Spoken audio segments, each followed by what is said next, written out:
All right, Rowland, thank you so much for the lead-in. We love being on the Black Star Network. This is Truth Talks, where we keep it all the way real. Let's go.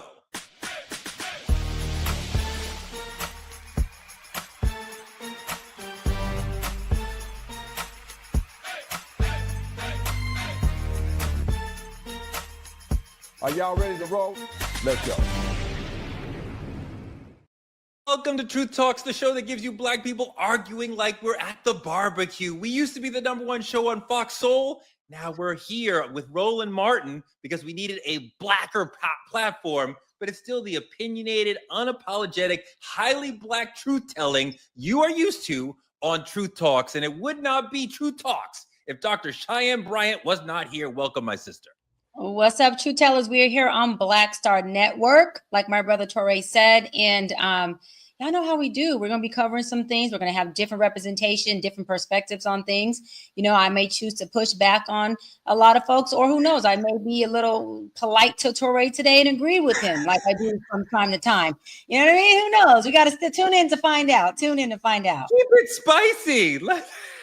Don't make it easy for me. This is the show where we disagree. I'm old, they're young. We're left and right. We're American and Canadian. Speaking of which, there's Sarah Fontenot. Welcome. What's up? So happy to be here. And like a barbecue, we gonna keep it spicy, okay? Truth Talks. Let's get it. Indeed. And our other newest co-host, young big bro, Dimitri Wiley from the Lost Lover Boy podcast. Welcome. I'm trying to be found out here in these streets. So Miss Wiley, if you're listening, you know what I'm saying? Call me. I'm Torre. You know me. I've been in the game forever. Let's get into it. We've been talking with Trending Truths all week about Diddy. We want to give you a break from Diddy, the trial of the century. We've gone through the minutia of that. But there's another story that's going on that also a lot of people are talking about. A legend, one of my mom's favorite singers of all time, Smokey Robinson, in a lot of trouble, accused of sexual assault by 4 of his former housekeepers. A truly gruesome story. We have video from the accuser's attorney. Let's see that. Today against Smokey Robinson. The women who used to work for him say he sexually assaulted them and created a hostile work environment, among other things. Robinson's wife is also named in the lawsuit. It details multiple allegations, some as recent as last year. One employee says Robinson sexually assaulted her at least 23 times. 3 of the women say they didn't want to report it to police, in part because they were afraid of risking the possible adverse effect on their immigration statuses, according to the suit. Another says Robinson's, quote, brutal sexual advances were constant and even predictable while she worked for him. This is horrific.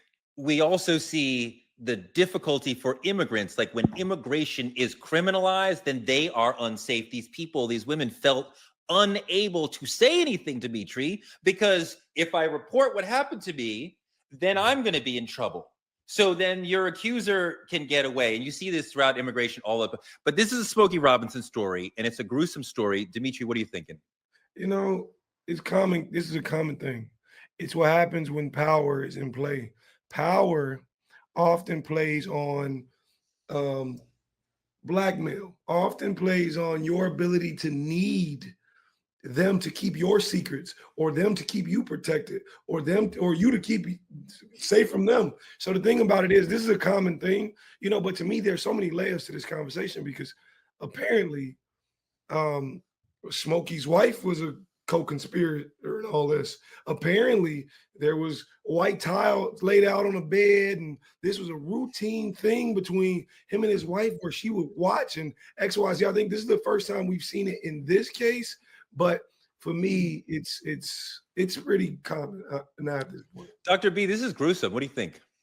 Well, you know, the legendary late Barry White is my uncle. So I grew up around men.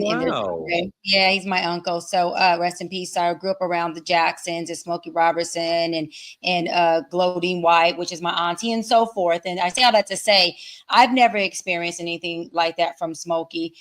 But again, you know, allegations are allegations until proven guilty, correct? My thing is, I know that what I'm hearing on the street per se is a lot of especially Black men are looking at it like, damn, you know, another one of our legends is getting taken down. And it seems like they're waiting, like Bill Cosby and many other brothers, for them to be of age to start to speak up on these experiences or these allegations. And although, of course, right, legend or not, if you are sexually abusing somebody, a crime is a crime. I'm just looking at it, how it has an impact on our community. In addition to that, I want to say that, you know, in his era, and this is not condoning sexual abuse, not condoning anything of that sort, but in their era back in that day, their climate of how they approached, how they dealt with women and those things were very, very different. And so prior to the Me Too movement, men were very vulgar, not saying it's okay, and they were very more firm or sometimes aggressive with women. Post the Me Too movement, men now don't even say you're beautiful. They won't even approach you. They won't even look at you. They're like in a fear-based place when it comes to dating or approaching. So what I'm saying is that now with the Me Too movement, it's much easier for folks to say, well, look, I'm going to come out with my allegations of what happened, because now I know that there is a place for my voice to be heard. And there is a place in the courtroom where this is not normal anymore. No, that's absolutely right. You know, you remind me of, I was on CNN right after Barry White passed. And in the introduction, the anchor is saying, well, he's saying these amazing love songs, but he wasn't the best looking man. And as soon as she tossed me, I'm like, excuse me? Barry White was a beautiful man. Like, what are you talking about? Like, get out of here. But what an amazing legend. I want to hear more about that later on. This Smokey Robinson story is horrific. And Dr. B brings up the whole thing of like, are they after our legends?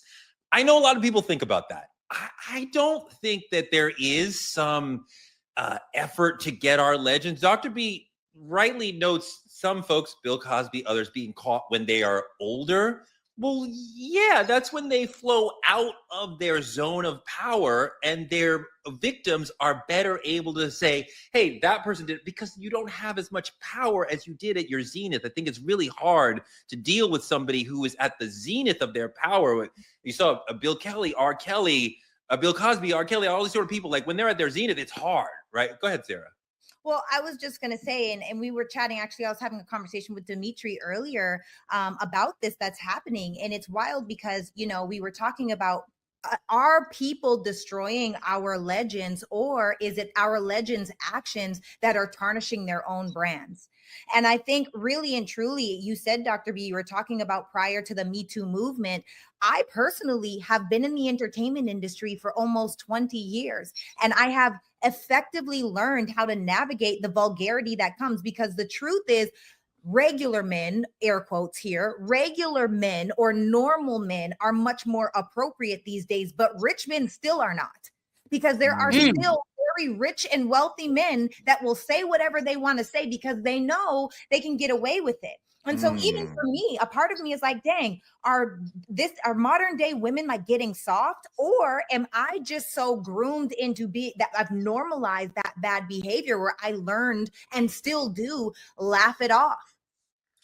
This story. Yeah, I want to say something real quick, Corey, to that, because that's a good point, Sarah, because you may laugh it off, right? And I get that, but there's other women who it is very traumatizing to. It's other women who do see it as sexual assault, and they do see it as the Me Too movement. That's how the Me Too movement was created, was women saying, listen, me too, I'm not okay with it, right? And so we got to normalize respect. We got to normalize boundaries, but we also have to normalize letting a man be a man when he is appropriate, when he is trying to approach, when he is trying to make more of a positive gesture and not a sexual assault.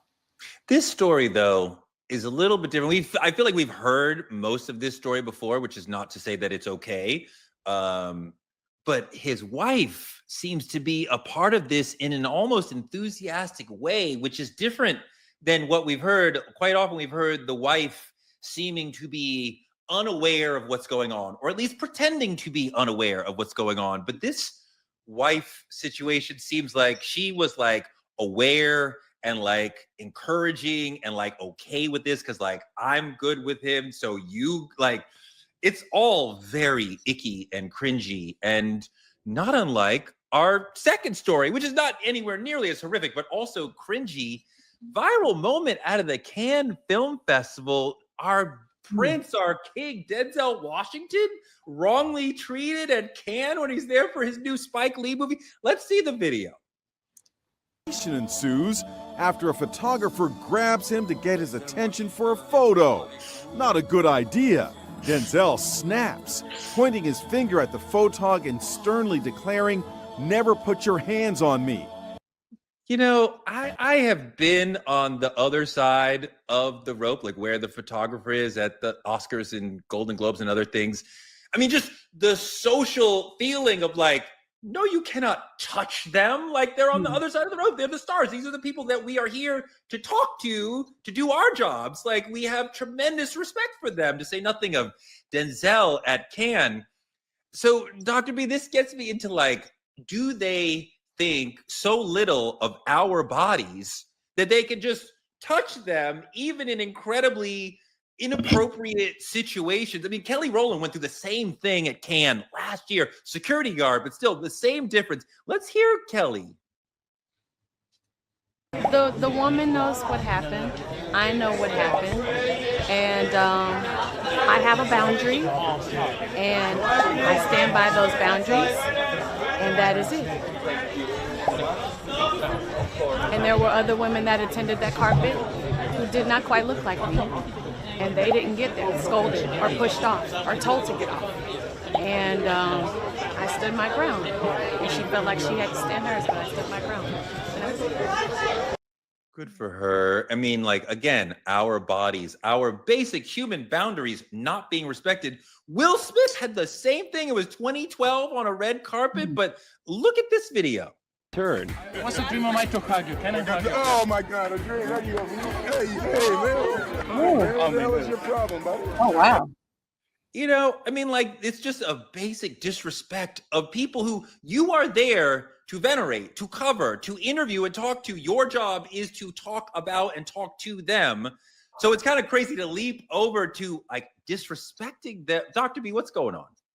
Well, one, I just think when you're in another country, and I say this with all due respect, when foreigners are here, or because I travel a lot and I travel abroad, they have a different boundary in Europe.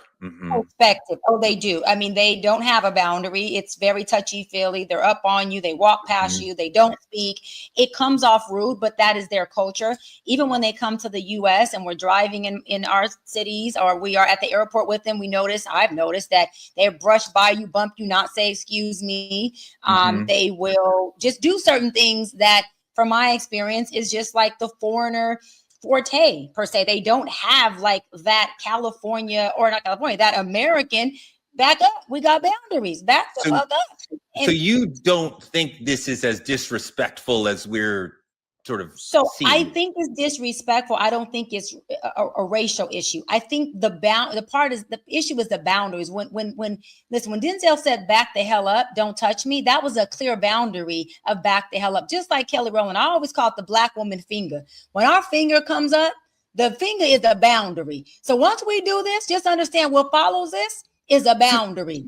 But to your point, Sarah, Dr. B is noticing, okay, there's different mores in Europe, which is absolutely true. I definitely think you're right that their sense of social space is very a little less, right? So maybe this white photographer is not intending to be disrespectful with the first touch, but Denzel lays down a clear marker. That is not for me. And the photographer does it again. So now I feel like we're beyond like, oh, Europeans are different. I told you don't touch me, and he touched him again. So where are we then, Sarah?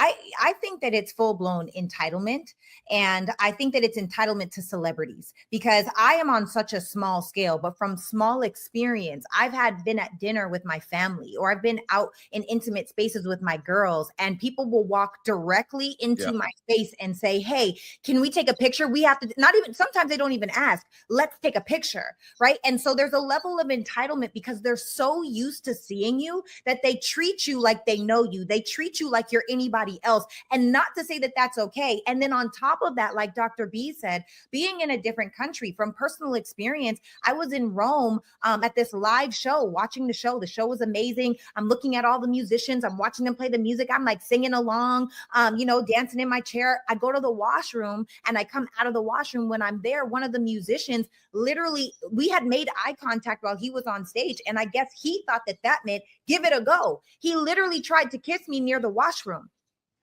Quite literally. Now, this is the thing. Maybe that's normal over there, but it's not normal over here. So I think that it's a level of entitlement because you're a celebrity. You're supposed to do these things. You're supposed to take pictures with me. You're supposed to see me. And then also the physical boundaries are a little bit different. I don't think it's a racial thing either.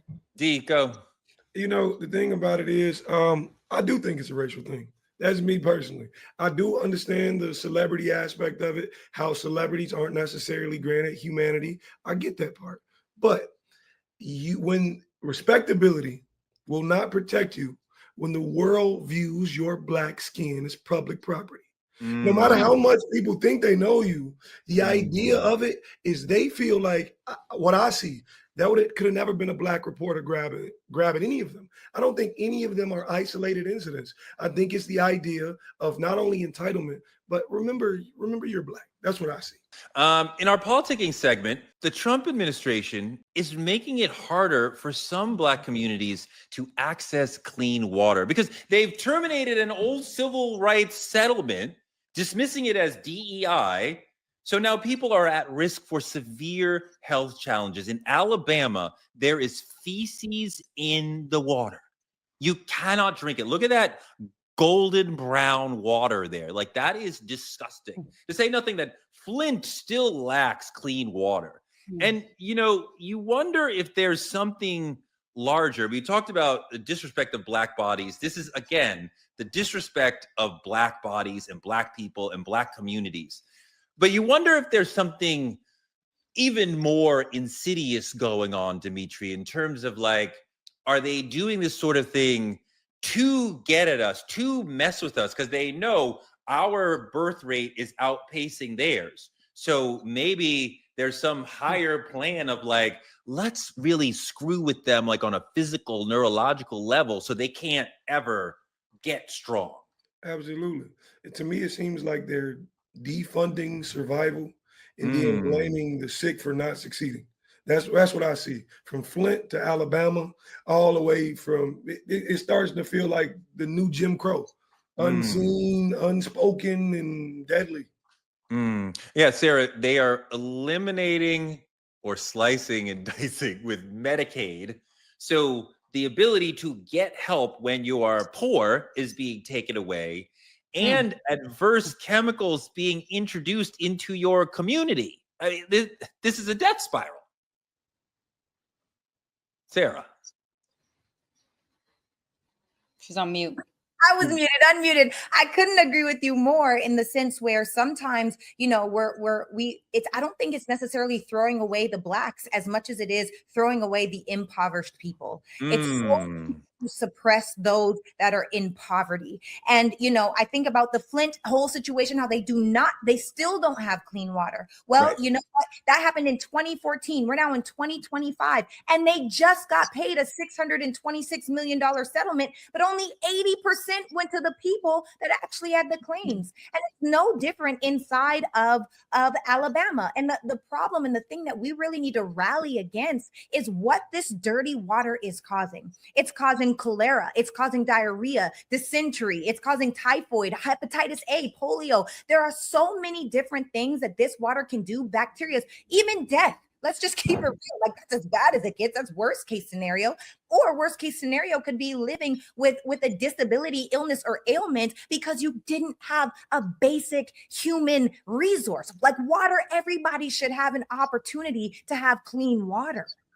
We talk a lot about Trump and we see how dumb he is and we call him a clown and all these sort of things.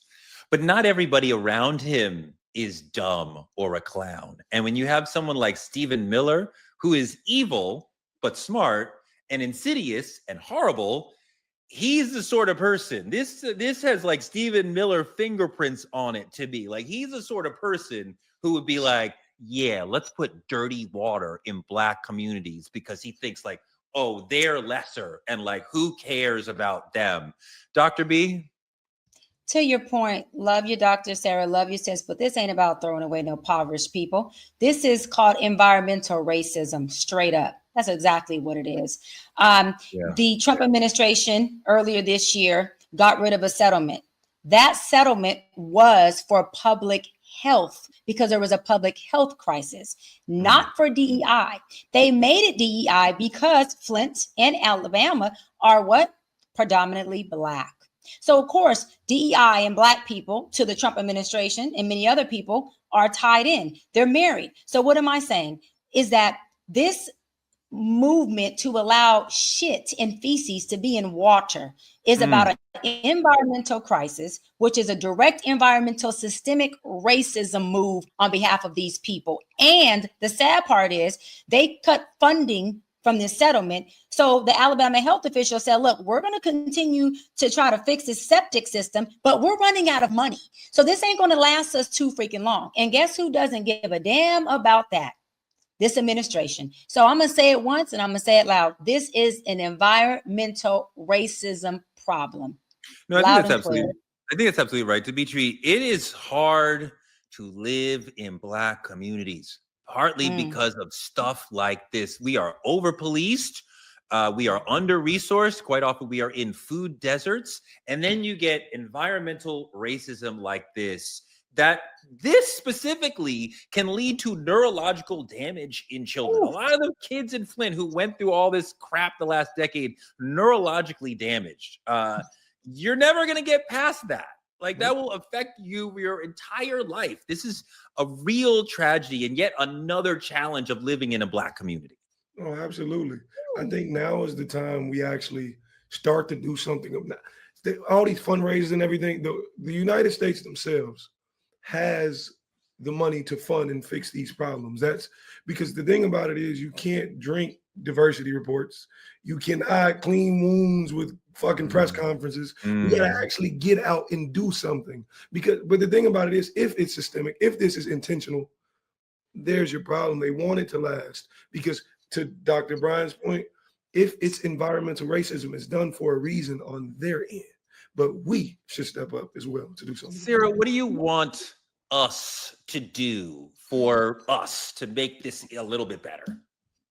Man, I want us to rally together and fight one thing at a time, because if we literally sit here and try to fight every systemic issue that we have, every white oppression that we have, all of these different problems, we will never get anything done. It's true. It's too many different directions being pulled in. So I think that it would be really powerful, just the people, we the people, I'm not talking about legislature or policies, but if just we as the people would start rallying against one issue at a time. We need water. What do we need to do? Okay, well, we're going to stunt what we purchase over here, because although we are the biggest consumers in this nation, that's also one of our superpowers. Because if at any moment we decided as Black people to stop purchasing from any one thing, we will immediately stunt the growth and income that company that whatever is making. If we chose to work together, oh, you guys don't want to help us with the water, we're going to stunt this in the grocery stores. We're going to stunt this in the stock market. We're going to stunt this,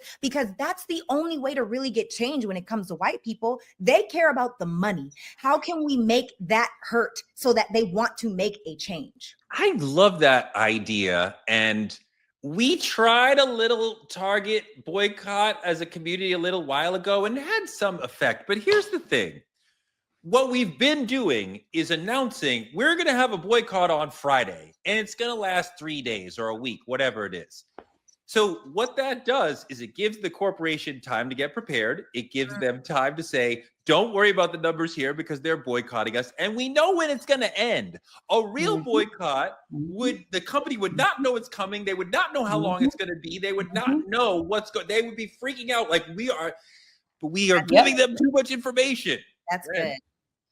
That goes back to the Black war room. right? That goes back to us coming together as a community and strategizing the plan together, not just putting it on social media. Actually, like you're saying, don't put it on social media at all. We need to come together as a community and rally against one thing at a time. What is the most pressing? And then work our way back, make majorities, have votes, like really make it like this is the community village where we are trying to do the best for the colony. But I think that a lot of us are more selfish than anything else, or we're just stuck in our own day and lives. So wait a minute. Now you give me a beautiful lead in there to the main topic, right? Because we've been talking about community, and what we kind of want to talk about as we broaden this out a little bit is gentrification and why gentrification is bad, or if it even is bad.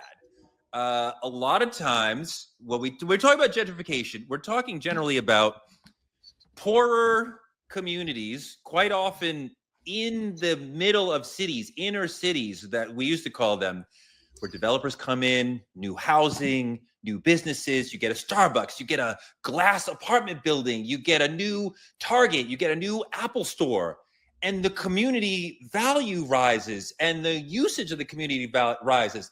The property value rises. New people, white people, move into the commute, right? Move into the area. We decided in this country, we're going to make inner cities or city areas much more livable. And we have done that. Now, this is great in many ways because it makes the world, like I live in an area, I've been in this area in Brooklyn, Fort Greene, Spike Lee used to live here, his early films. So like the 6, 7 early films were set here or shot here. So you know what this looks like. In the 20, 30 years I've been living here, I've seen an Apple store come in, a Target, an Alamo. So I mean, this neighborhood has like grown and changed. It's whiter. It's more affluent than it used to be. In a lot of ways, that is better. But at the same time, that displaces a lot of the consistent community and culture and the people who have lived there. Quite often, gentrification means poor people have to move to another area, right? They might have been in that area for generations. Now you have to move somewhere further away from work, further away from the city, which is hard for them. They may lose money in the economic change, all these sort of things. Dr. B, gentrification is complicated for our communities. Yeah, no, it definitely is. You know, although there are some perks of gentrification, you know, it does create a loss of affordable housing. It does increase crime.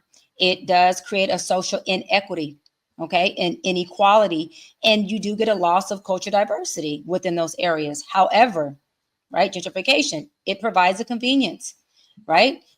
It does come in and clean up or beautify a deteriorated neighborhood so that you can attract higher income residents and businesses. Now, let's go residents and businesses for a moment, right? You have folks who are homeowners, like in my neighborhood where I live, it's a 92% homeowner rate. What does that mean? Whenever you have more homeowners, you have lower crime rate, you have better school systems, and you have neighborhoods and communities where people feel safe and we commune more. That's just the truth of it. Now you care more about the community because they are financially committed to it. They have skin in the game and they are investing in that community by paying those property taxes for that city to be beautified and for their home to be well kept, right? But then what happens? Okay, you have taxes that increase. You have folks who can't afford the cost of living in that area because in order to bring in this gentrification, you got to have money that you put into it. And then you have to expect folks who live in it to pay higher tax rates so that they can kind of pay back the gentrification that you just did. So it does push out a lot of our people. But I think the bigger question is, how do we help our people help themselves become more socioeconomically stable and established so that gentrification becomes a convenience for them and not a hardship where they end up more impoverished than they were before? Because what I've learned, and I'll land on this, is you know, because as NAACP president, we talk about the gentrification thing a lot, and I happen to be one that is for it.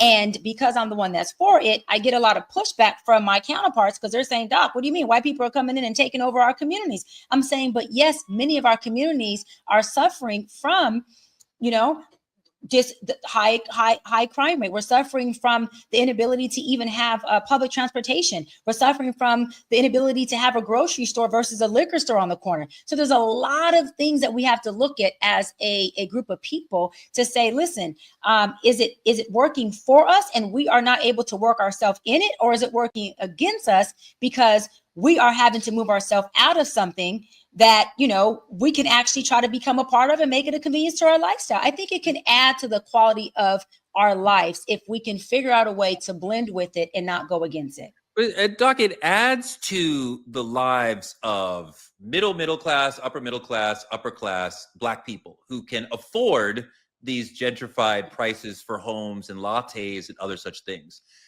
It Absolutely. doesn't help our working class brothers and sisters who cannot afford to continue to live in these communities and have to move out of them, right? And the gentrified communities tend to be safer. They are more expensive, but they are absolutely safer. And yet our communities are just displaced.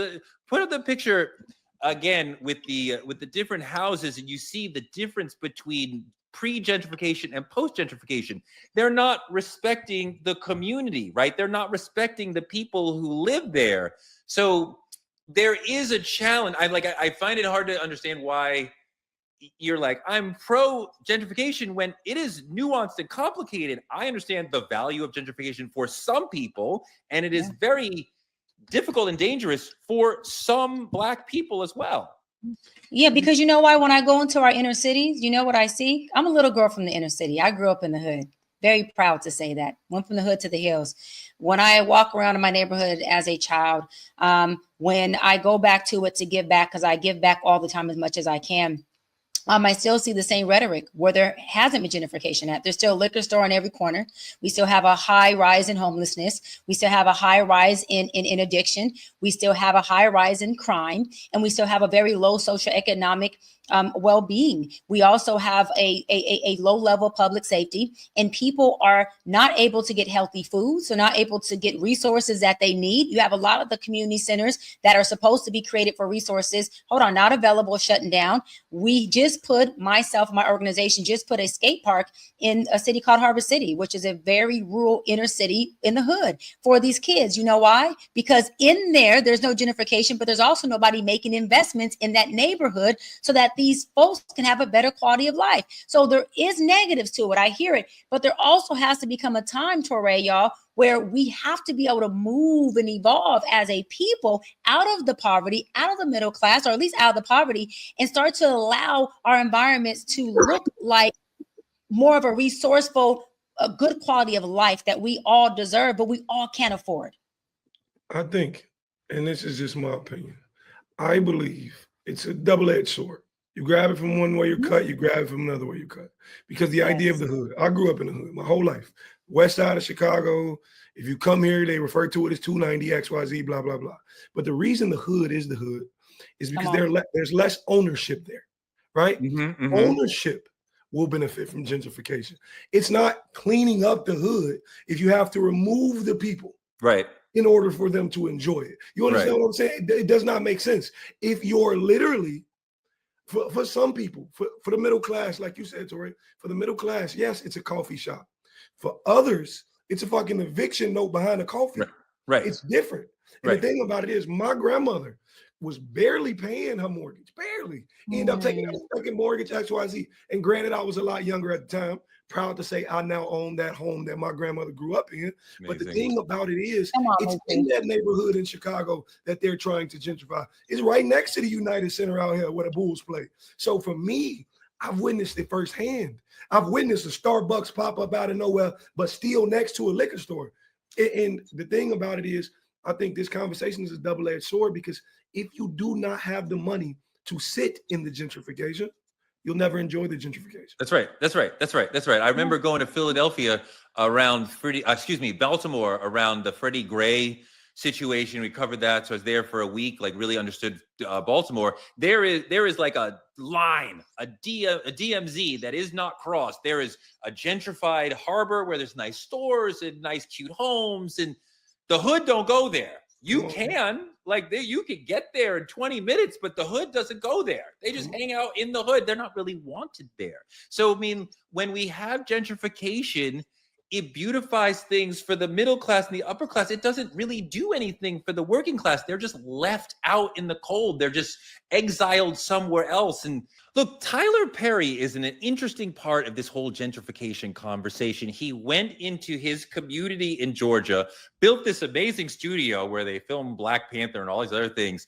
But he didn't just forget about the people around him, because when something like that comes into a community, the property value of everybody around him is going to be raised immensely.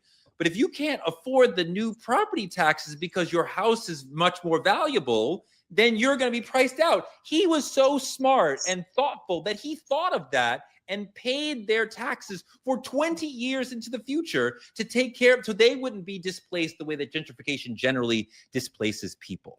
That is really powerful and beautiful. There are not Tyler Perry's for every community. We will need other ways to save ourselves beyond having a billionaire come in and make it Wakanda. And Atlanta's not even Wakanda anymore, Dimitri. But you know, Dr. B, what are some of the ways that we can do things at the grassroots level to improve our communities and get more of what we need from the political system? I love that question, because that's exactly where I was going, Ray.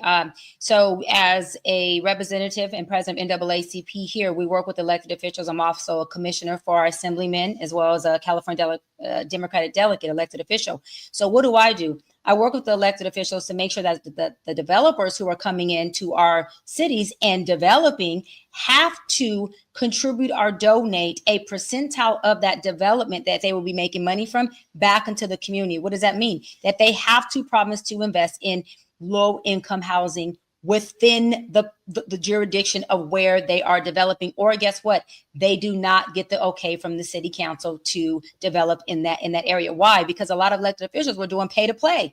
If you pay me some money, then you can go ahead and play in my jurisdiction and build and develop certain things. And that right there was killing us. The sad part about it is it's not just white politicians who were doing it. You got Black and brown politicians who were letting white developers come in, pay them a nice little amount, shut them up, and build up everything. And now you got politicians who are becoming career politicians and millionaires once they retire, and developers who are coming in, and no one is in the service position that elected official is meant to be in. So long story short, we are making sure that developers have to donate and contribute to the jurisdiction where they're building, to the community of people who they are already building in. And they have to make sure that they keep somewhat of the culture that was already there, whether they let people do like, you know, art, they call graffiti art here in Los Angeles on the walls in that community, right? Or they have to add some type of like whatever culture that was there. So yeah, those are some of the resolutions that we've implemented. Yeah, graffiti is art.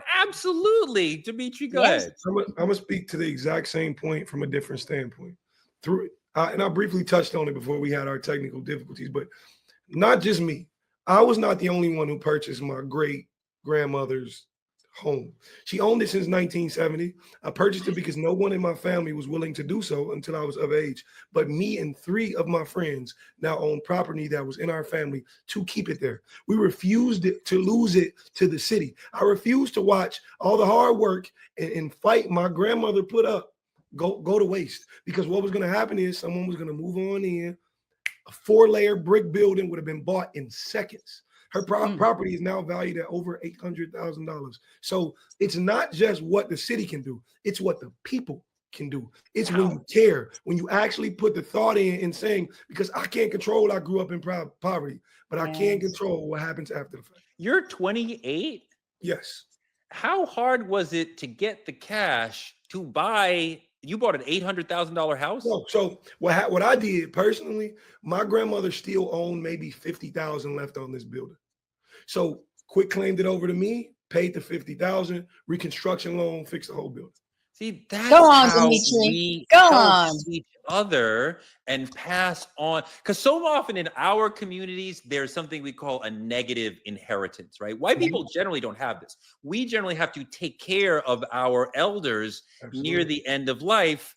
And that drags us down financially. We love them, so we do it out of our heart. But like whereas white people quite often are experiencing inheritance. They get money from their elders to start a business or to pay a down payment for a home. So they're moving forward. So I love that you are part of that. Quickly, Dimitri, when you are in the dating scene and you are telling women, "Hey, I own a home," is that not a super green flag? You know, I hate to put a flex on it, but it ain't the only one I own. And, hey, listen, I'm proud to be a black man. I'm proud. I know y'all call me young, but I want to touch on this because I don't want to make it sound too easy. There is a lot of things that you have to jump through as a young black man. I started to develop my credit at 16 years old. I attempted to learn from a negative space as a child. My parents didn't have it like that. My friends didn't have it like that, but it was conversations amongst our friendship growing up that we can do better. And it's wanting to do it.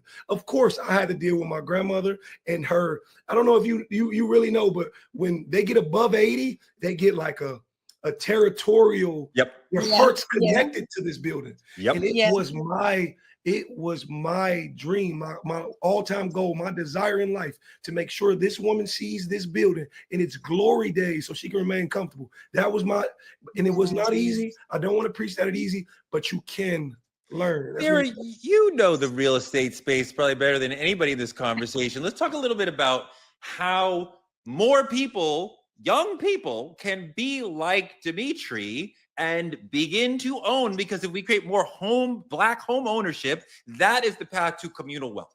Well, what I love is that he's talking about what was already owned in his bloodline, right? So you're starting with a lesser hurdle, because instead of it costing $800,000, he probably put $150,000-$200,000 into this house, which is so much more manageable than that 800,000 number. And so one thing that I do want to address is, why are our neighborhoods getting run down in the first place?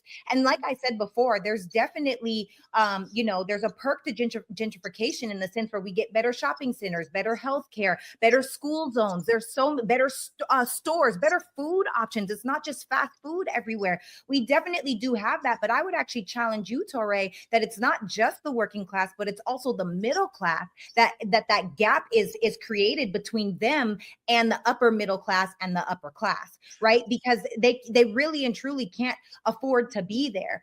So it is this double-edged sword. And I feel like we really have to stop blaming the white man for everything, because the truth is, a lot of us don't know how to take care of our stuff. A lot of No, let me just say this, because when I go to my great aunt Marge's, okay, I lived with my great aunt for 3 years in Compton. She's the one that taught me about credit. She's the one that taught me how to make a bed. She told me, Sarah, a man will never love you if you don't make your bed. She gave me real, raw, unfiltered, right? Yes, thank you, Aunt Marge. I say that to say, when I go to my Aunt Marge's house, she still has the couch with the plastic on it. Oh my God. Has the running carpets that you have to walk on. Don't you dare step off of that carpet. Shout out to you, Aunt Marge, for keeping your stuff together. She still has, she has cleaners that come and dust. And when it started, it was a 2-bedroom house with a kitchen, and it was so small. She's expanded on her land that she has. She's added an additional sitting area, a whole additional room in the back area. Like, she's taken what she's had and she's expanded with it because she takes care of her stuff. And I do want to challenge that a lot of us Black folks, especially impoverished Black folks, don't take care of the things that we have. And God bless no mess. That is not my experience, Sarah. Not my experience that poorer people don't take care of their things. I think many of them absolutely do.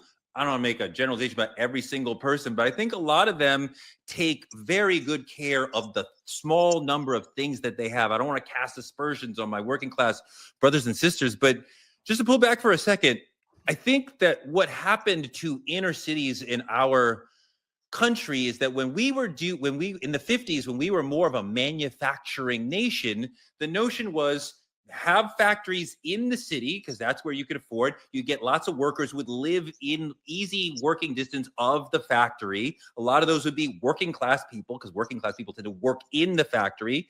So they wanted to be near the factory. And the Great Migration sent a lot of Black people from the South to Chicago, New York, LA, where they worked in inner cities. many of them didn't have much money. So yes, these neighborhoods were difficult, right? And white people, especially the white power structure, made them more difficult. As we go into the 90s and the 80s and 90s, and we're moving away from manufacturing, America does not make anything anymore. The inner cities start to revitalize. Gentrification, they look nice again. So, Black people shunted out to the outer areas of these cities. So it's not like our fault that we were pushed into the inner cities because that's what we were better for workers, and then we're pulled out when that's better for white people. I love this idea. A good friend Jody of mine once referred to me as a Black unicorn, and I take it, I hold it dear to my heart. I appreciate it. But understand this. The thing about it is, and Miss Sarah, I love you dearly, but I have to completely disagree. I have to completely walk the other direction. For me, I am a product of all I did not see. That's the rarity. That's the only one rarity I can give you. What do you mean? What people don't understand is, what does that mean? When you're born into poverty, right? This is generational.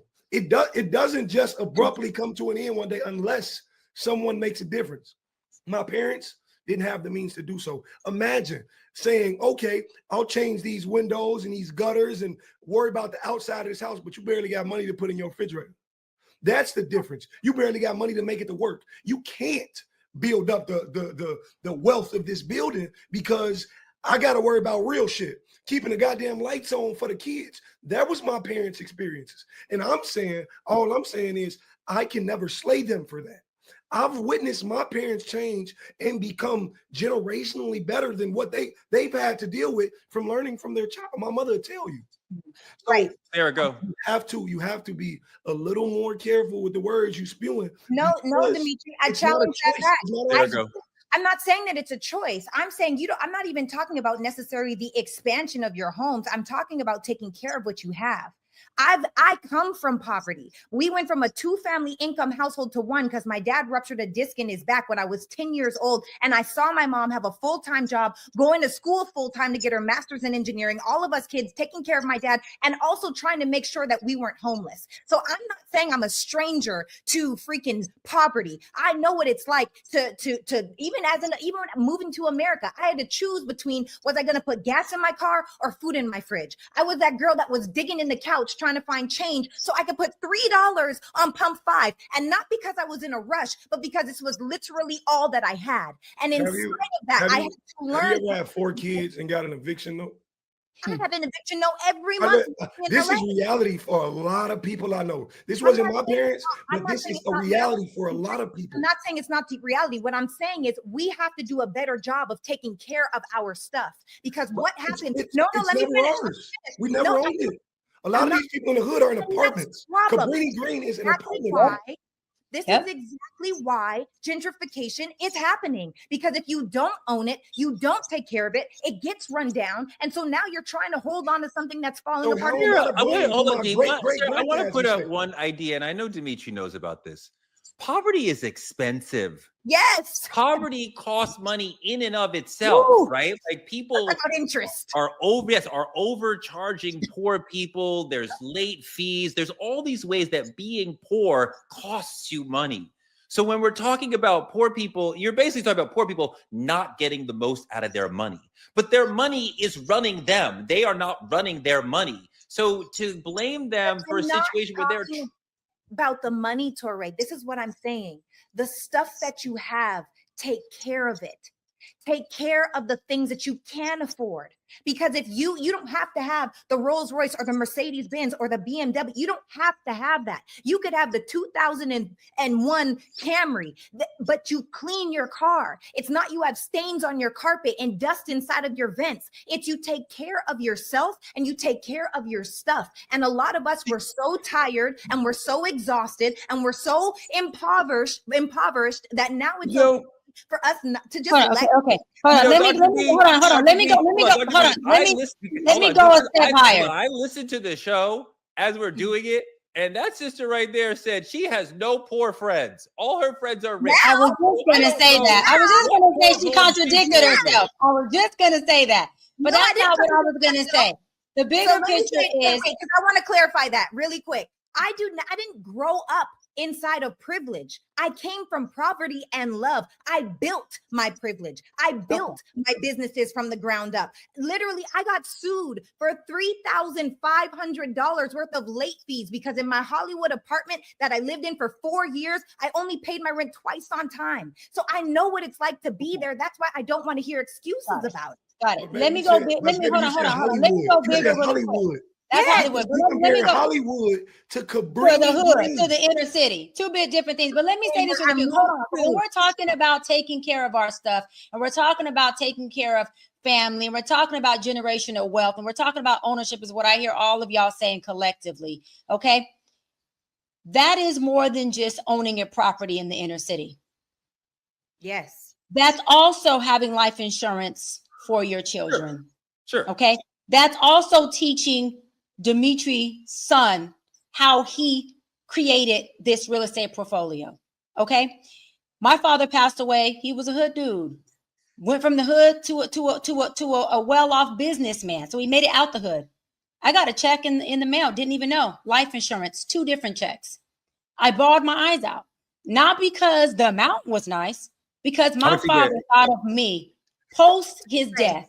My father thought of me. I ain't telling you. My father thought of me in his legacy in creating after death. That life insurance check is important to kids. Second thing is, we didn't have to spend $1 on my father's funeral, his plot, or anything. You know why? Because to Sarah's point, he took care of his shit.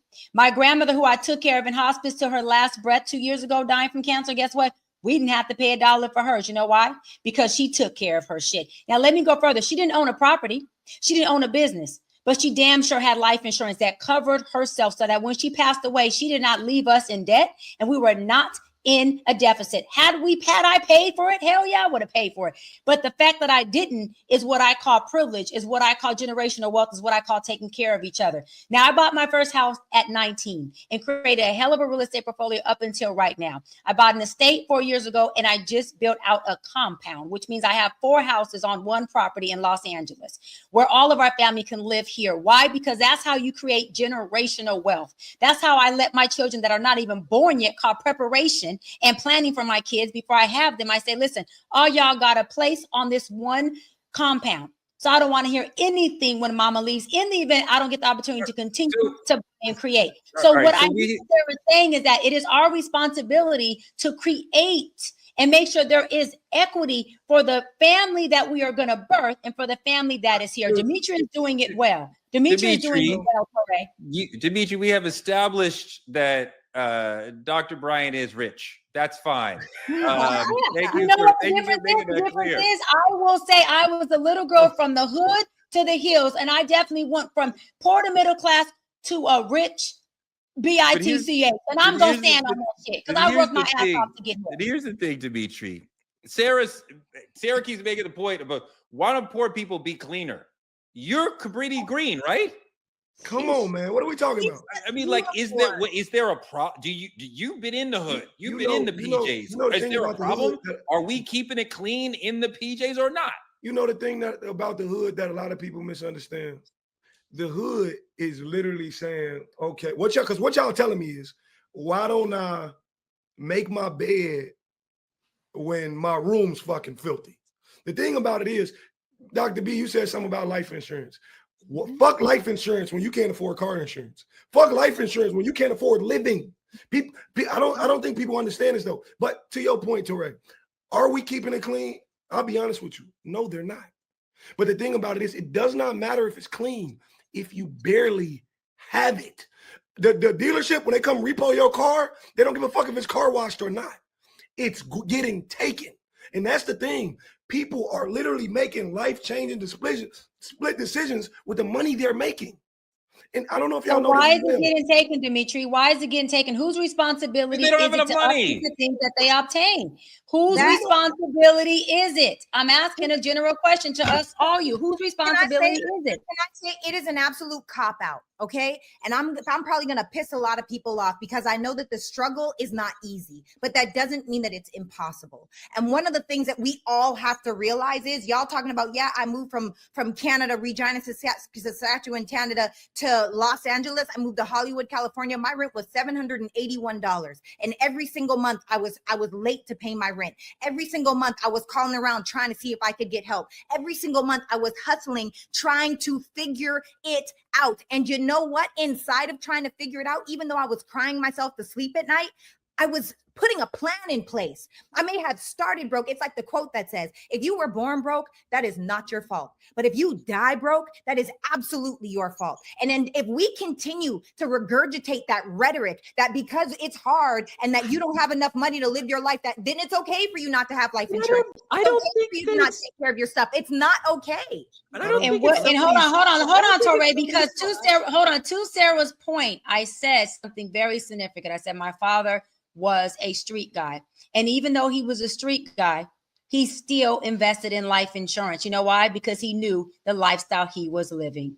And it may have not been a promised one. So I want to say this to Dimitri, though, because Dimitri and I do have something in common. We both do come from the inner city. We both are little kids from the hood that happen to do damn well for our family and make it out.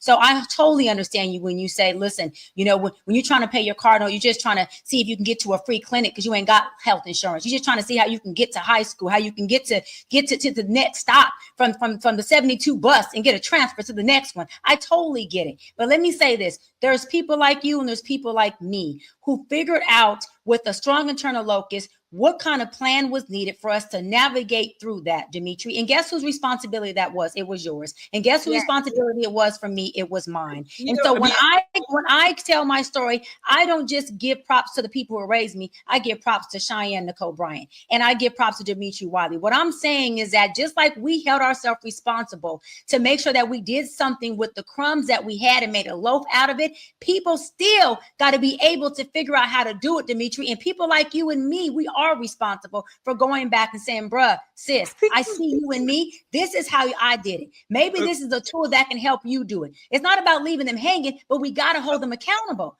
We got to hold people in our neighborhood accountable. I salute you, Sarah, Dimitri. My father's also projects to having his own business and creating the pathway for my life.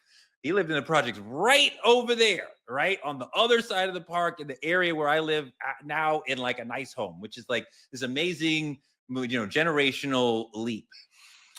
But we're not really dealing with the fact that being poor and being in poverty is in and of itself traumatizing. And I applaud you, Sarah, for being able to have a long-term plan in that situation. But a lot of people who are in that situation aren't able to long-term plan because the money and the economic opportunities are so few, and they're constantly fighting with the things they've already bought. The basic bills, not talking about I went out and bought Jordans, I bought an expensive television. So about the basic bills, and for their lack of exposure, lack of exposure to other things outside of the inner city. Guys, go ahead, Sarah. Guys, when I moved here, do you understand that my credit score was a 508? Because having no credit is worse than having bad credit. So I couldn't rely on the credit system. I couldn't rely on my parents. I couldn't rely on my friends. And this is what I'm saying. I'm not saying that every excuse isn't valid. They probably are so valid. However, they don't give you a result. And so when we're talking about gentrification, we cannot continue to blame the white man. We've got to blame our own decisions and not being willing to do the work necessary. Here's the thing. If some people escape, absolutely, and good for them. And I'm glad we use the word escape because it is hard, right? It's not easy. What my father did, what Cheyenne's father did, is very, very difficult. We have a situation where people are born with no financial resources, right? Their family doesn't have any. They're born and they go to a crappy school. Now they're in the workforce. Maybe they lived in a shitty neighborhood where there was the drug trade, because that often happens in shitty neighborhoods because that is a good employer for a lot of people. So I caught a felony. I wasn't even in the gang, but I was out when everybody else was. I caught a felony. So now I can't even get a great. So now I've been boxed in by mass incarceration, by bad education, by general segregation. And I'm 24, 25. I have a shit education. I have a felony. And Sarah's going, pick yourself up by your bootstraps. And I'm Yes, like, and get on YouTube and learn something. Get around people. Put yourself in environments where people are winning. There are so many free seminars. Do the work. Go to the library. I used to take the bus 2.5 hours one way, actually 2 trains and a bus. No, 2 buses and a train one way, 2 hours in one way, 3 hours ride back so I could go to my mentor to learn. If you want it, you will do it. That's it. And most people want their excuses and they're comfortable inside of that trauma more than they want the result. I'm gonna spin this back one time, and I'm gonna take it back to gentrification for a second, because the thing about this is all of this is explaining why people in the inner city, in the hood, can't remain there when gentrification takes place.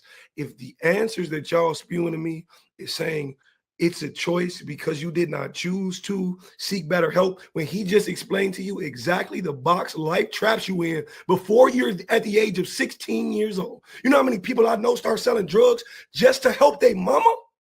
Like, what are we talking about? It's not a choice. It's not a seminar you could take. There's nothing you can do to escape what the hood traps you in before you're 18 years old. So you cannot afford to remain there when gentrification takes place. I'm not saying I'm against gentrification. Doc, I just know. Doc, I could be in the hood right now. But for my father was 16. He had a child, and he was running around carrying a gun. In the 1950s, that was huge. Guns were not late 1950s, early 60s. Guns were not proliferated the same way they are now. So that was a huge deal. His mother, when he was 17, said, "We are changing your life." And they went from Brooklyn to Boston when in his last year at high school, completely changed his life, right? He was probably on a path to jail or something. So somebody cared enough about him to make a significant choice that would change his life, probably against his wishes, right? He left the child that he had in another city, right? That's his story, and we can tell it another day. But it's not easy to get out of poverty. And yes, there are pathways, but these are hard. And I Touré, what I'm gonna say out of it, but I don't want to demonize or look down. We want to demonize the people who got out, but I do want to say this, Touré. I want to say that, you know, when I was growing up, there was a store called Payless. I don't know if y'all remember that. For maybe sure. they're too young, but Touré, you would remember this, right? Now. Yeah, we had Payless, right? So what I did as a little girl was I went to Payless and bought me some real cheap shoes because it didn't matter what name brand or the price they were. And they happened to be sneakers. I call them track shoes. I laced them bitches up. I didn't know where I was going, but I knew I was going to get the hell out of there. I knew where I wanted to get away from. When I laced them sneakers up, which today people see heels, I still got them on. I ran as far as I can away from what I did not want to be. And as soon as I took off running, God did something real special that he does with people who have faith. He started to order my steps, and I started to take one step at a time. What am I saying? What am I saying to you is that, I am saying what it sounds like Sarah is saying. Find you a Payless, find you a dollar store, find you a Walmart, find you a Target, find you a liquor store, get you some sneakers, lace some things up, and guess what? Run your ass out of what you don't want. You just might run into what you do want. So what I am saying is, yes, grab your bootstraps. What I am saying is that pull them up. What I am saying is that get some internal luckus. What I am saying is that get so mad, get so upset, get so unhappy with the environment that you're in, like Demetrius said he did, of seeing everything you don't want to be, and run the hell away from what you don't want to be. You just might end up like Demetria. You just might end up like me or Sarah and run into the things that you do want to be. You have to take an action, whether it's knowing where you're going or knowing what you're getting away from. But you can't just sit there and say, I'm not responsible for doing nothing. I totally push back on that. Quickly, because we're getting out of here. Who's responsible for the state of our neighborhoods? We are. You are, Touré. You are, Demetria. You are, Dr. Sarah, and I am. Absolutely, we are.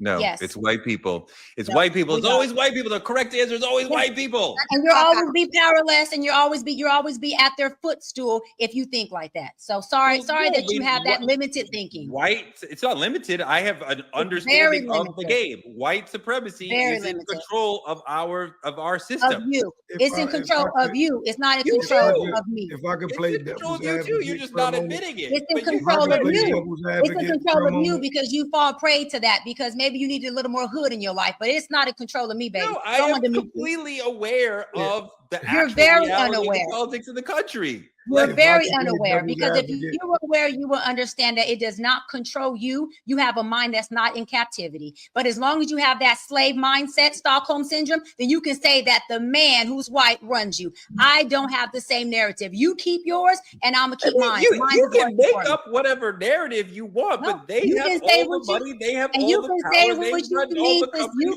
you're can just- say what you need to stay an inferior black man to the superior white man, but I still will love you There's and have no, your no, back. no, no, And no. that's not There's the no narrative. superiority. That's not they the are not narrative. inferior to us. They have more You're power infe- than us. They have more We money are, than you us. are inferior to your problem, my love. You are inferior to your problem. You are powerless to your problem, my Well, love. yes, I am inferior to white Very supremacy. much. Absolutely. My problem you is go. greater than me. I cannot I just said super it. my problem, which is white supremacy. That is the biggest. White supremacy And is always be You're the biggest inferior problem that to black it. people So we have. agree. We agree. You're inferior to it. We agree. I am not. That is not my narrative at all.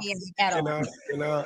Can I please? Yeah, D. I'm gonna tell y'all two things about the hood that y'all don't know if y'all know, y'all may not know. Just like you said earlier, Torre, there's this thing called Austin Boulevard in Chicago, Illinois. On one side, completely gentrified. The other, literally across the street. The other, direct poverty. Direct. I drive on the street every day. It's not 10 blocks from my house. The thing about this is, and the reason I said it is, what people don't understand about that poverty side, they don't think the other side is achievable. Of course, yes, to Dr. Brian and Sarah's point, it's a mental thing. But what people don't understand is it's a mental thing due to white supremacy, due to the past. If you're born into a hole and you've never seen light, you'll never understand what that looks like. You understand what I'm saying? Until you discover it. I looked around, I seen what I liked, I implemented it in my own life. Not everybody has that. But due to the fact of not everybody having that, things are situational. My parents did not believe what I'm doing currently today was possible until I showed them it was. So all I'm gonna say is, when we talk about whose fault is it, or it's everybody's. Wait, I what? like that. No, I you're like doing that. so good. No. No, not everybody. It's not our fault. It Our is. problems are not our fault. It We is. are dealing with a system that we were not meant to be in. This is not the country we're supposed to be in. No. We are dealing with white supremacy. Dr. Sarah, white he's having privilege. accountability. He's Those having are an our main accountability issue. problems. I'm gonna tag you in, sis. Yes. Accountability is your department, Dr. Sarah. Go ahead. Correct. I love you. I love you so much. I love all of us. And I love that we can have this conversation with love without, it getting personal or angry. Like, we're literally just having a healthy debate. No, I love that for us.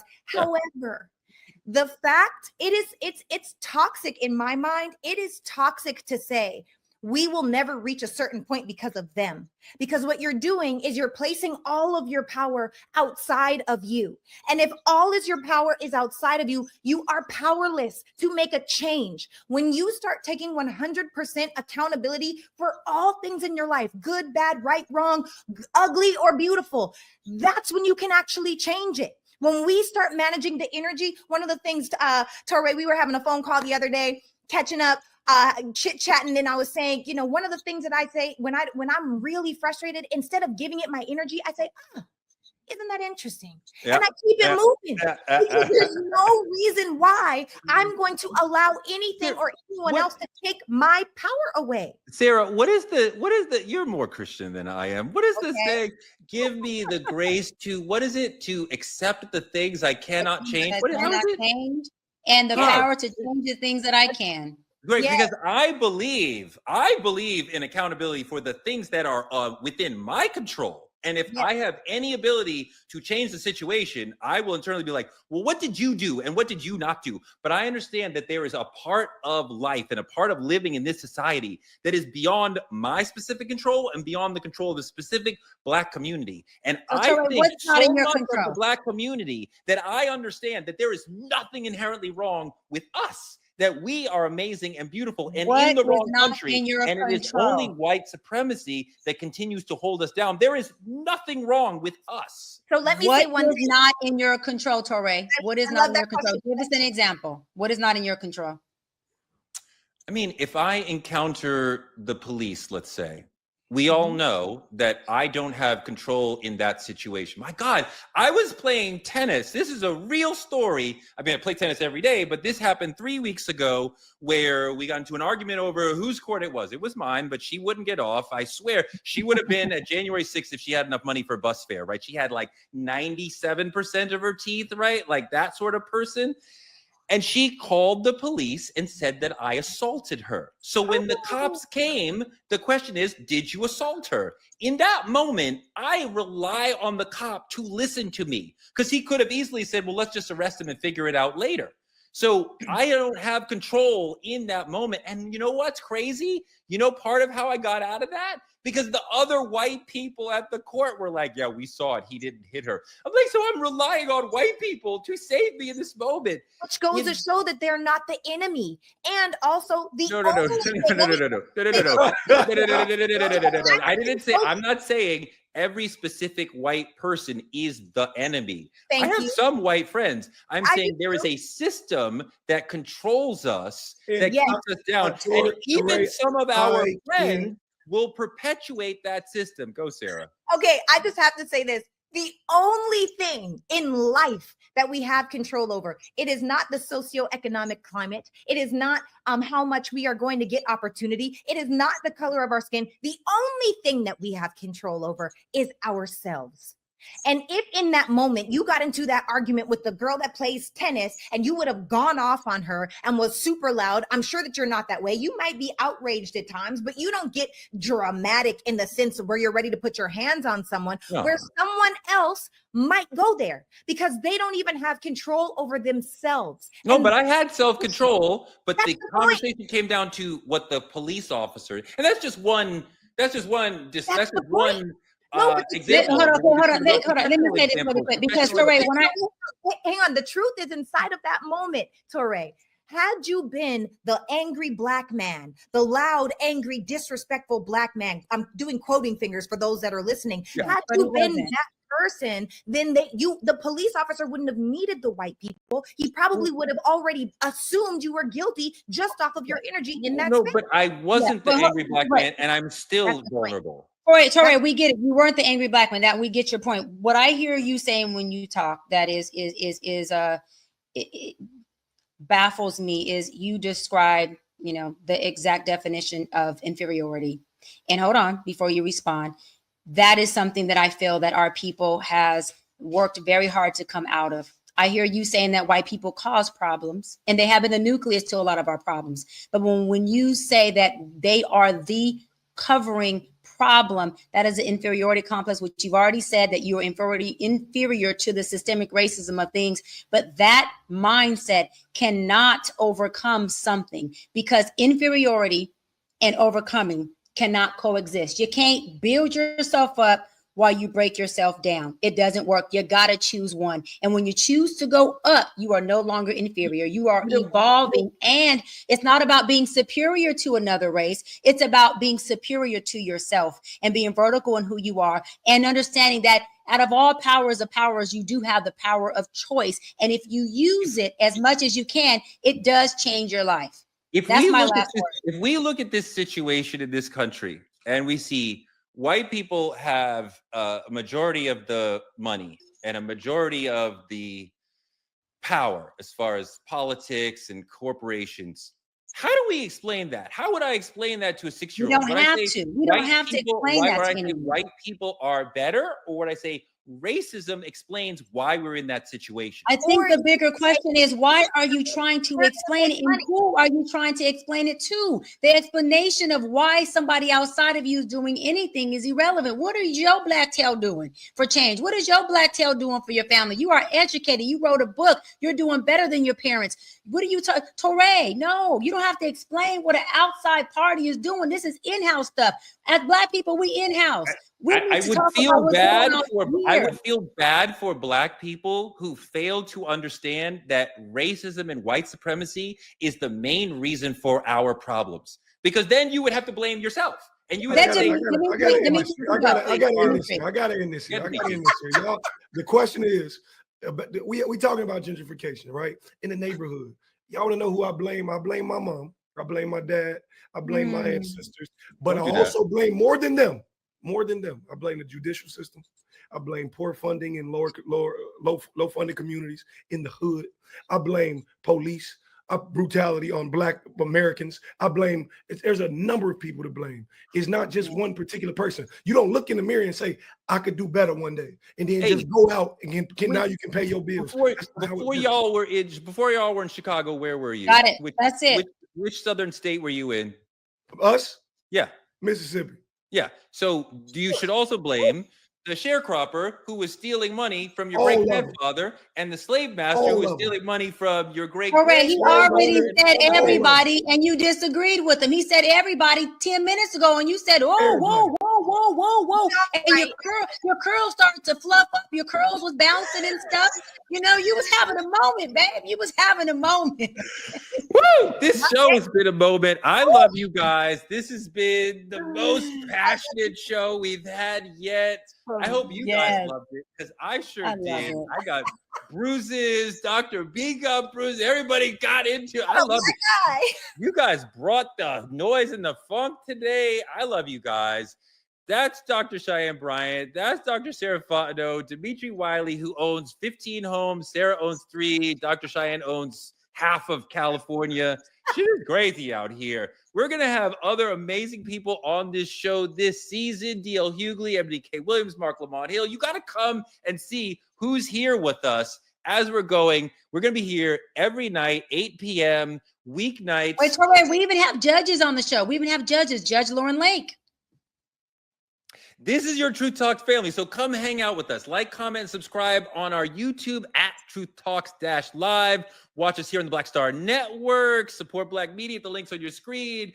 Please come hang out with your Truth Talks family every night at 8 p.m. We love you, and we love each other even though we argue. We out.